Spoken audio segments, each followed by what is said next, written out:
Imagine looking back at your life, just sitting down, doing the math, and realizing you accidentally stole 483 million seconds from the person you loved most in the world. Just an absolutely staggering number when you say it out loud like that. Right. It's Uh, terrifying. Today, we are looking at the terrifying math of a human life. Because, we usually try to measure our existence with these broad, comforting, conventional milestones. yeah, the easy stuff. Exactly. We look at a timeline and we point to the graduations, the weddings, the silver anniversaries, and we just tell ourselves, well, there it is. That's a life well lived. We chunk time into years or decades because, frankly, it feels safe. It does feel safe. Yeah. But then you step into the world of profound grief and sudden absolute clarity, and suddenly that calendar is completely useless. The landscape of time becomes terrifyingly granular. So we're going to explore what it means to count the unrecoverable. It forces a confrontation with reality that, let's be honest, most people spend their entire lives actively avoiding. Oh, completely. And what we are looking at today is a deeply personal, intensely confessional excerpt from a eulogy. It was written by a man named Ira Warren Whiteside for his late wife, Tessie. But, calling this a eulogy feels almost insufficient. Yeah, it doesn't really cover it, does it? Not at all. It operates more like an autopsy of a marriage. It's this unflinching examination of presence, absence, and the exact arithmetic of regret. So the mission for this deep dive is to explore how a beautiful 48-year love story transforms into this staggering meditation on the true cost of lost time. And it's specifically anchored in his struggle with sobriety. Right, which is the catalyst for all of this math. Exactly. We are going to unpack the crucial difference between merely perceiving the world around you and actually being present for it. But before we even begin, I want you, the person listening to this right now, to ask yourself a question. It's a tough question, too. It is. How many individual moments have you lived today? Not hours, not morning or afternoon, but single, finite moments. And more importantly, how many of those moments were you actually present for? That question really establishes the entire philosophical foundation of Ira's writing.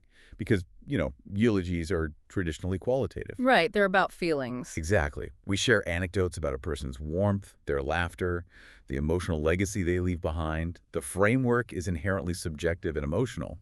Ira, however, disrupts that entirely. He just throws it out the window. He does. He applies cold, hard arithmetic to unconditional love. He uses exact mathematics to process his grief and, ultimately, to quantify his own failure. It exposes a vulnerability that is frankly overwhelming because math leaves absolutely nowhere to hide. No, it doesn't. I look at these numbers in the source material, and I can't help but feel like this is a man trying to exert some desperate form of control over something entirely uncontrollable. Like, if he can just do the math, maybe the grief won't swallow him whole. It's a coping mechanism for sure. But before we arrive at that heavy math, and before we dive into his intense regret over his lost moments, which really serves as the anchor of his reflection, we have to understand the immense value of what was at stake here. You have to know what was there before you can understand what was lost. Exactly. We need to construct the foundation of this 48-year relationship. You cannot possibly feel the weight of an absence without first understanding the profound depth of the presence that preceded it. And the contrast is structurally necessary to grasp the full tragedy of the text. Because the story takes us all the way back to 1971. 1971. Yeah. Ira and Tessie are high school sweethearts, Yeah. and Ira shares this incredibly intimate detail about how they used to communicate. He would sign his notes in class with a really specific phrase. Oh, I have it right here. It says, "Mouse, I love you with all my heart and soul forever and ever, and I always will bear." Mouse and bear. It's pure, unfiltered teenage devotion. It's so sweet. It really is. But I want to pause on the phrase forever and ever. When you are a teenager in 1971, writing forever and ever in a notebook, it's a declaration of infinite time. Yes. It's this youthful hubris that assumes love exists completely outside the bounds of mortality. It's an eternal promise. And as we move through Ira's reflection, that eternal promise becomes a ghost that basically haunts the entire text. Haunts it perfectly. Right. He promises an infinite forever. But decades later, he is forced to face a very finite, mathematically limited reality. And that youthful assumption of infinite time is exactly what makes the later mathematical breakdown so jarring. The trajectory moves from the illusion of boundless eternity to the stark reality of counting the remaining seconds. It's a huge crash back down to earth. It is. But to truly understand the fabric of their lives during that transition, we have to look really closely at Tessie. Ira portrays her as an absolute force of nature, specifically regarding her family. She operates as the emotional bedrock. The text shares a defining story about their daughter, Victoria, and their granddaughter, Julia. The family discovers that Victoria is pregnant, and their other daughter, Christina, is actually the one who helps Ira and Tessie learn the news. Right, so it's a whole family event. Yeah. Now, the text makes a very specific point to note that for many people, it was incredibly hard to accept Victoria's pregnancy because she and her partner, Brandon, were very young. Which is such a loaded phrase. Many people. So loaded. We can read between the lines here. That phrasing is pointing directly at societal judgment. It's the whispering, the projected anxiety, the communal fear that often surrounds young couples facing unexpected pregnancies. Because society tends to view those situations as crises to be managed or mistakes to be mourned. Right, like, oh no, their lives are over. Exactly. The external environment projects a narrative of limitation and impending hardship onto the young couple. So the many people Ira mentions really represent that conventional, fear-based reaction. But Tessie completely rejects that narrative. Entirely. Her immediate reaction, according to the text, is to tell Victoria that she and Brandon have a new soul to care for. I find that phrasing so incredibly powerful. It's beautiful. She doesn't see a burden, she sees a new soul. And the text explicitly states that Tessie believed Julia was a miracle, and in the text, that's written in all capital letters. All caps. She wanted that emphasis. Right. She firmly believed this child was conceived in love, and from the very beginning, she felt nothing but love and trust in both Victoria and Brandon. It represents a radical reframing of reality on her part. Tessie basically strips away the societal panic and elevates the situation to something sacred. Yes. Her core operating philosophy, as detailed by Ira, is that as long as she supported and protected Victoria and Brandon's love, they would inevitably be happy and successful. She isolates love as the only variable that actually matters. Precisely. If the love is protected, the success will manifest. Her determination to see Julia born was entirely for the sake of Victoria, Julia, and Brandon. She acts as this incredible emotional shield. Oh, that's a great way to put it. Well, think about it. An emotional shield doesn't just passively bounce things away, right? The person holding it has to actively absorb the impact so the people standing behind them don't feel the blow. That takes a toll. It takes a massive toll. Tessie absorbed all that societal judgment, all that doubt from the many people, and she put up a massive, impenetrable barrier of absolute optimism to protect this new life. She basically demanded that the family rise to a level of grace that ignored the outside noise. And the psychological toll of maintaining that kind of shield over decades is immense. It requires an active, fierce protection, which is exactly how the text describes her love. Fierce. Yes. She wasn't just casually supportive, she was fiercely protective of the familial bond. Yeah. And we see the ultimate harvest of that environment at the very end of her life. We do. The text mentions that her other daughter, Christina, who had always been helpful, actually moved back into the house during Tessie's final year to care for her mother. It creates this beautiful full-circle narrative. I mean, Tessie spent her entire life protecting and validating her daughter's lives and choices. And then, in her most vulnerable final year, that fierce love boomerangs right back to her. It pays off. Ira notes that she was surrounded by her daughters, her granddaughter, and her son-in-law. They were all present, providing love, ensuring she was happy as she transitioned toward the end of her life. It paints a very vivid, qualitative picture of a family deeply bonded by a matriarch's unrelenting grace. She showed unconditional support, and she harvested unwavering devotion. Which is what makes the structural pivot in Ira's writing so deeply unsettling. It's quite the tonal shift. It's massive. We have this warm, qualitative story of an emotional shield, of new souls and miracles, and then suddenly, Ira abandons the qualitative entirely. We transition into the cold, staggering mathematics of existence. Right. Because how do you measure a life built on that kind of love? Most people would measure it in the legacy of the children or, the warmth of the memories. Ira measures it with a calculator. He presents numbers that are not estimates. They aren't poetic exaggerations. They are incredibly specific, literal calculations of his existence alongside Tessie. I'm going to read these numbers directly from the source material because they are jarring. Ira states, and I'm quoting here, Tessie lived 2,081,376,000 moments. We were together 1,576,800,000. Unpacking the math there reveals the devastating reality of his perspective. It does. He notes they were together for 48 years, starting from that high school romance in 1971. Well, a year contains roughly 31.5 million seconds. So, When you multiply those 31.5 million seconds by 48 years, factoring in the exact days, you arrive perfectly at Ira's number, 1,576,800,000. wow. So when Ira uses the word moment, he isn't speaking metaphorically about like a lazy Sunday afternoon or a nice dinner out. Not at all. A moment to Ira is quite literally a single second. He is counting the literal seconds of her life. 2,081,376,000 seconds.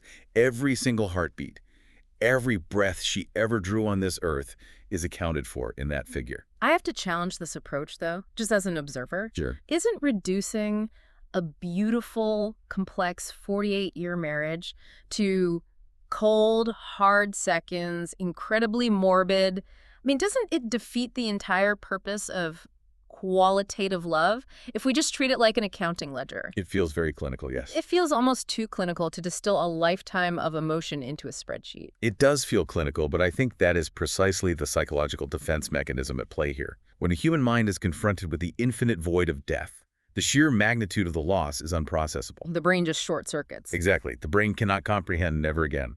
So to prevent the grief from entirely shattering his psyche, Ira builds a rigid mathematical fence around the tragedy. Math is objective. It doesn't offer hollow platitudes like, oh, she's in a better place. It simply states the unarguable boundary of what existed. By quantifying the time down to the second, he takes control of the only thing he can control, the data of their shared existence.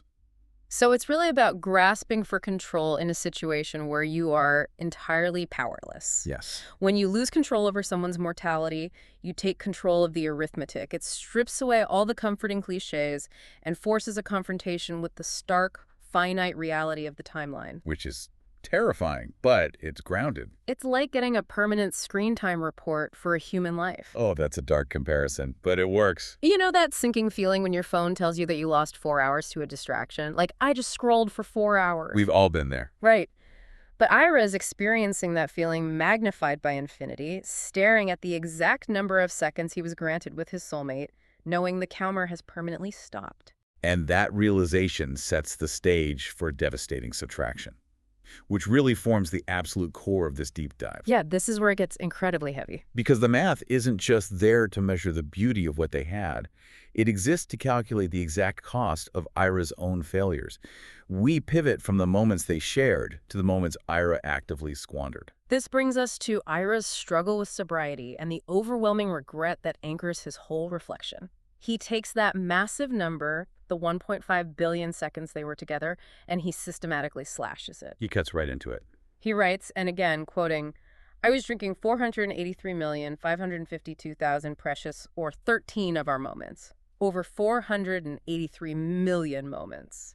Gone. He clarifies the timeline, too, stating that he was drinking or inebriated for 23 of their 48 years together. 23 years. 1/3 of their entire relationship effectively erased by his own lack of presence. He doesn't shy away from the brutality of that truth either. No, he faces it head on. He makes zero excuses for himself.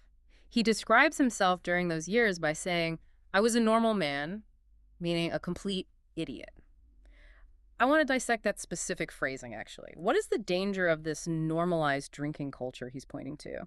Well, society frequently paints a picture of the normal man who comes home from work, has a few drinks to take the edge off, and quietly checks out for the evening. Just normal unwinding. Right. It's so deeply ingrained in our culture that it's accepted as a standard coping mechanism.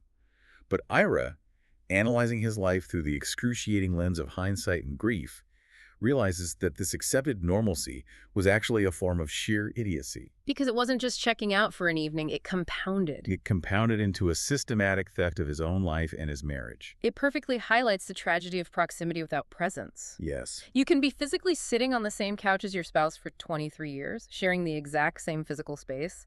But if you are inebriated, you aren't really there. You're a ghost. The physical proximity of a human body absolutely does not equal emotional or cognitive presence. And Ira acknowledges this void completely. He writes, "I love Tessie with all my heart and soul forever and ever, and I can never get that time back." Oof. The juxtaposition is heartbreaking. He echoes the high school note, the infinite forever and ever, but now it is violently paired with the absolute finality of never. The contrast destroys the illusion of infinite time. What makes this self-inflicted loss even more agonizing is the stark contrast in their physical health. The sheer unfairness of biology is on full display It here. really is unfair. Ira details that Tessie never drank alcohol. She never smoked. She did everything right from a health perspective. Yet she had to endure 2 bouts of cancer. She suffered through life-threatening illnesses she did absolutely nothing to cause or enable. The irony is brutal. Tessie was an innocent victim of biological chance, while Ira was the architect of his own cognitive absence for 2 decades. Wow, yeah. Furthermore, Ira's drinking eventually caught up with him physically, resulting in 2 strokes. So you have a couple deeply bonded by love, but battered by failing health. One facing unpreventable disease, the other facing the consequences of self-inflicted damage. Ira notes that they had been together for 48 years, but they lived moment to moment, facing the reality of potentially reduced years left together. Moment to moment. Living moment to moment carries such a heavy dual meaning here, doesn't it? It does. Because there's the medical reality. When you've survived strokes and multiple bouts of cancer, you literally don't know if you have months or weeks left, so you survive day by day. You have to. But there is also the tragic reality that for a third of their lives, Ira was only capable of living moment to moment because his mind was tethered to his inebriation. He wasn't building a cohesive, conscious narrative with his wife. He was just drifting through a haze. When you are acutely aware that time is running out due to illness, the realization that you willingly surrendered over 400 million seconds of your healthy years, it's a psychological burden that is difficult to fathom. It's crushing. And Ira explicitly defines the nature of this burden. It's not simply a personal loss. He recognizes the profound ripple effect of his pain. He writes that the true cost of alcohol is immeasurable unless you do the math. And then he adds a critical condition to that calculation. What's the condition? He says the cost is especially immeasurable if you add the moments in an inebriated state of mind you interacted with others or caused pain. And he adds in parentheses, in my case, Tessie and my family. Because the tragedy doesn't exist in a vacuum. His absence wasn't just a void, it was an active insertion of an altered, lesser version of himself into the lives of his family. Right. He was still interacting with them, just poorly. Exactly. The cost isn't just the absence of his best self, it's the presence of the harm caused by his inebriated self. He calculates his specific cost as 483,552,000 moments he could have spent in a normal, conscious, and coherent state rather than not normal. So his struggle with sobriety didn't just rob him of his wife's final years, it robbed his wife of her husband for a third of their marriage. And this realization triggers a massive shift in the text. It does. He writes, and this is a direct address, "Next time you feel you need a drink, realize the true cost." The deep dive transitions completely in this moment. Ira turns away from the mirror of his own grief and stares directly at the reader. He issues a stark, uncompromising warning to you, the listener. He frames this warning by attacking a widely accepted societal myth. He basically dismantles the entire concept of the casual drinker. He states unequivocally, there is no such thing as a casual drinker. Only short-term delusion costing you long-term confusion. Let's analyze that specific dichotomy. Short-term delusion versus long-term confusion. Let's do it. The short-term delusion represents the immediate temporary effect of the alcohol. It's the numbness, the momentary escape from stress, that false sense of relaxation. The unwinding we talked about. Right. It's the delusion that having a drink to unwind is a harmless, isolated event that leaves you in control of your time. But that delusion demands a terrifying price, which manifests as long-term confusion. It's the psychological shock of waking up decades later, doing the grim mathematics of your existence, and realizing you missed a third of your life. It's looking back and being genuinely confused about where the decades went. Yeah. Because you weren't fully conscious to experience them passing. You were a physical ghost in your own home. And Ira anticipates that this level of raw honesty will make people uncomfortable. He actually acknowledges it, saying, "Many people will think it is not wise to point out these facts about myself." Because society expects a eulogy to be pristine, we want the grieving widower to share the highlight reel, the vacations, the joyous memories. Keep it light. Keep it happy. Yes. We do not want him to break the social contract of grief by standing up and admitting he spent 483 million seconds of his marriage acting like an idiot. But Ira is way past caring about the social contract of a eulogy, because he has arrived at a much deeper, much harder philosophical truth. And this leads to what is arguably the most profound realization in the entire source material. Oh, without a doubt. He writes, "Long ago I realized perception is not reality, awareness is reality." Perception is not reality. Awareness is reality.